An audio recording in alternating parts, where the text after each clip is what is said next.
जौनसार के कालसी ब्लॉक के ग्राम पंचायत बजऊ में मां काली की डोली विधि विधान से अपने नवनिर्मित मंदिर में विराजमान हुई। नए मंदिर बनने पर प्राण प्रतिष्ठा के लिए माता की डोली को 80 वर्ष बाद कार सेवकों द्वारा 22 अक्टूबर को पहला स्नान यमुना में और फिर हरिद्वार में हर की पौड़ी में मां गंगा में कराया गया। वहीं श्री महासू महाराज मंदिर हनोल में स्नान के बाद रामपाल गार्डन होते हुए माता की डोली गाजे बाजे के साथ गाँव पहुँची, जहाँ भारी संख्या में भक्तों की भीड़ के बीच माता की डोली मंदिर में विराजमान हुई।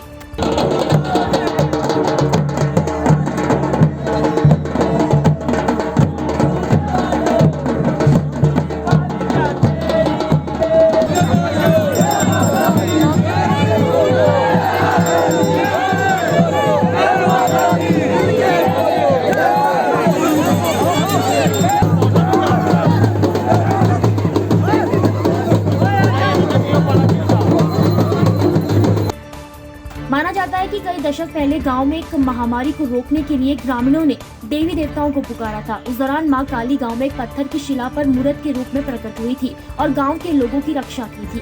तब से मान्यता है कि मां काली गांव से हर विपत्ति को दूर करती है।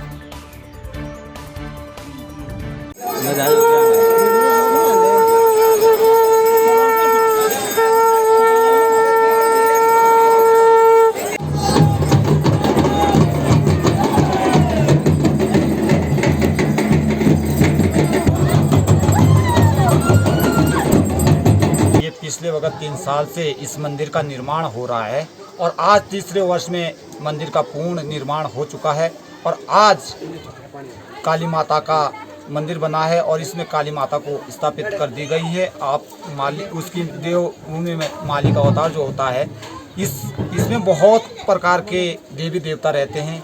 अनेक गांव में अलग अलग प्रकार के देवी देवता रहते हैं, उनके अलग प्रकार के माली जिसे कहते हैं वो अलग प्रकार के माली हर देवता के अलग अलग है।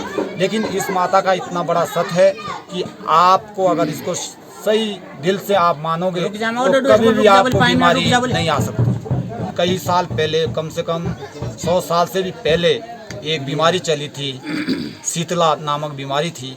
उससे पूरे गांव में वो फैल चुकी थी। उसमें गांव का जो आदमी है वो मरने ज़्यादा शुरू हो गए थे। तो इस वजह से इसको माता को पुकारा तो इस माता ने यहाँ अपना वास प्रकट किया।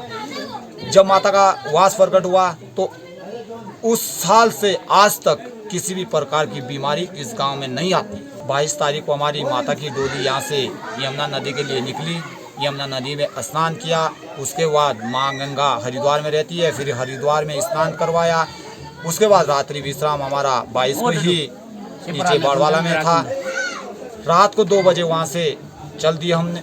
सुबह 9-10 बजे वहाँ पहुँचे अनोल महासू महाराज के यहाँ, उनके दर्शन किए, उनका आशीर्वाद लिया। फिर 23 तारीख को हमारा रात्रि जो विश्राम था वो रामताल गार्डन में था। 24 तारीख सुबह 9 बजे पद यात्रा वहाँ से बजऊ तक पहुँचा और पुनः इस नवनिर्माण मंदिर में माता की मूर्ति को स्थापित किया। ये हमारा मंदिर का कार्यक्रम तो करीब 1-1.5 साल से चल रहा है और हमारा 4 दिन पहले यहाँ से हरिद्वार के लिए प्रस्नान हुआ था और हरिद्वार से माता को स्नान करके हनोल मंदिर महाराज के दर्शन के लिए सभी जनता गई, 2 गांव रताड़ और बजऊ, और उसके बाद वहाँ से वापसी आ गई और माता की कृपा से हमारा जागरण बढ़िया रहा, सफल रहा। और ये यहाँ जो माता का स्वरूप है ये माता भगवती ब्रह्मचारिणी का द्वितीय स्वरूप है और इसकी हमारे दोनों गांव के लिए नहीं बल्कि पूरे क्षेत्र के लिए इस माता का बहुत बड़ा आशीर्वाद है। इसकी कृपा से हमारे यहाँ सभी कार्य सफल रहे और आपस में सभी बंधु बांधव में एकता का भाव रहता है और माता की कृपा सब पे बनी रहती है।